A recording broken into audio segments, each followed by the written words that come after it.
ಕಲ್ಲು ಕ್ವಾರಿಯಲ್ಲಿ ಕಾರ್ಮಿಕನ ದುರ್ಮರಣದಿಂದ ಮೃತ ಕುಟುಂಬ ಸದಸ್ಯರು ಇದೀಗ ಬೀದಿಗೆ ಬರುವಂತಹ ಪರಿಸ್ಥಿತಿ ನಿರ್ಮಾಣವಾಗಿದೆ. ಕುಟುಂಬದ ಯಜಮಾನ ಆತನನ್ನು ಕಳೆದುಕೊಂಡಿದ್ದಕ್ಕೆ ಬದುಕು ನಡೆಸಲು ಸಂಕಷ್ಟ ಪಡ್ತಿದ್ದಾರೆ ಕುಟುಂಬದವರು. ಬೆಂಗಳೂರಿನ ಮಾದಪಟ್ಟ ಕ್ವಾರಿಯಲ್ಲಿ ಮೃತಪಟ್ಟಿದ್ದ ನಡಹಾಳ್ ದೇಸುನಾಯಕ ತಾಂಡದ ಕಾರ್ಮಿಕ ರಾಮು ಚೌಹಾಣ್ ಅವರು ಯಾದಗಿರಿ ಜಿಲ್ಲೆಯ ಶಹಾಪುರ ತಾಲೂಕಿನ ದೇಸುನಾಯಕ ತಾಂಡದ ಕಾರ್ಮಿಕನಾಗಿದ್ರು. ಹೆಣ್ಣು ಮಕ್ಕಳ ಮದುವೆ ಮಾಡಿದ ಹಿನ್ನೆಲೆ 25 ಲಕ್ಷ ರೂಪಾಯಿ ಸಾಲ ಮಾಡಿಕೊಂಡಿದ್ದ ರಾಮು ಸಾಲವನ್ನು ತೀರಿಸಲು ಹಾಗೂ ತನ್ನ ಬದುಕನ್ನು ಕಟ್ಟಿಕೊಳ್ಳಲು ಕುಟುಂಬ ಸಮೇತವಾಗಿ ಬೆಂಗಳೂರಿಗೆ ವಲಸೆ ಹೋಗಿದ್ರು. ಕ್ವಾರಿಯಲ್ಲಿ ಕೂಲಿ ಕೆಲಸ ಮಾಡಿ ದಿನಕ್ಕೆ ಸಾವಿರಾರು ರೂಪಾಯಿ ಕೂಲಿ ಹಣವನ್ನು ಸಂಪಾದಿಸಿ ಜೀವನ ನಡೆಸುತ್ತಿದ್ದಂಥ ಕಾರ್ಮಿಕ ಈಗ ಆತನ ಕುಟುಂಬ ಆತನನ್ನು ಕಳೆದುಕೊಂಡು ಕಣ್ಣೀರು ಹಾಕ್ತಿದ್ದಾರೆ. 10 ಗುಂಟೆ ಜಮೀನು ಆಶ್ರಯ ಮನೆ ಈಗ ಆಶ್ರಯವಾಗಿದೆ ಅಷ್ಟೇ. ಪತಿರಾಯ ಕಳೆದುಕೊಂಡು ಪತ್ನಿ ಸಕ್ರಿಬಾಯಿ ಕೂಡ ಕಣ್ಣೀರು ಹಾಕ್ತಿದ್ದಾರೆ. ದುಡಿದು ತಂದು ಹಾಕುವವರು ಈಗ ಯಾರಿಲ್ಲ, ನಾನು ಹೇಗೆ ಬದುಕಲಿ ಎಂದು ಸಕ್ರಿಬಾಯಿ ಕಣ್ಣೀರನ್ನು ಹಾಕ್ತಿದ್ದಾರೆ. ಸರ್ಕಾರವೇ ಹೆಚ್ಚಿನ ಪರಿಹಾರ ನೀಡುವಂತೆ ಗ್ರಾಮಸ್ಥರು ಕೂಡ ಆಗ್ರಹಿಸಿದ್ದಾರೆ.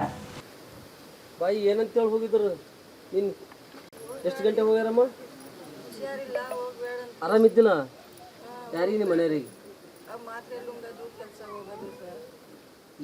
ಆರಾಮಿದ್ದಿಲ್ಲ, ಹೋಗ್ಬೇಡ ಅಂತ ತಂದಿರಿ ನೀವು, ಆದ್ರೂ ಹೋಗ್ಯಾರ. ನೀವು ಅಲ್ಲೇ ಇದ್ರೆ ನಮ್ಮ ಕಲ್ಲು ಬಿತ್ತಲ್ಲ, ಅವಾಗ ನೀವು ಎಲ್ಲಿದ್ದೀರಿ? ದೂರ ಇದ್ರೆ ಮನೆ. ಹೆಣ್ಮಕ್ಳು ಯಾರು? ನೀವು ಅಲ್ಲೇ ಇರ್ತೀರಿ? ಹೆಣ್ಮಕ್ಳು ಯಾರು? ಮಕ್ಕಳು ಹೆಣ್ಮಕ್ಳು ಬಂದಿರ್ರಿ, ಈಗ ಹೋಗ್ಯಾರಿ. ಅವ್ರಿಗೆ ಯಾವ್ರಿಗೆ ಕೊಟ್ಟರು?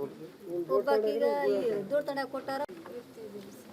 7ವರೆಗೆ ಫೋನ್ ಬಂತು. ನಮ್ಮ ಯಜಮಾನು ನೈಟಲ್ಲಿ ಕೆಲಸ ಮಾಡ್ತಿದ್ರು.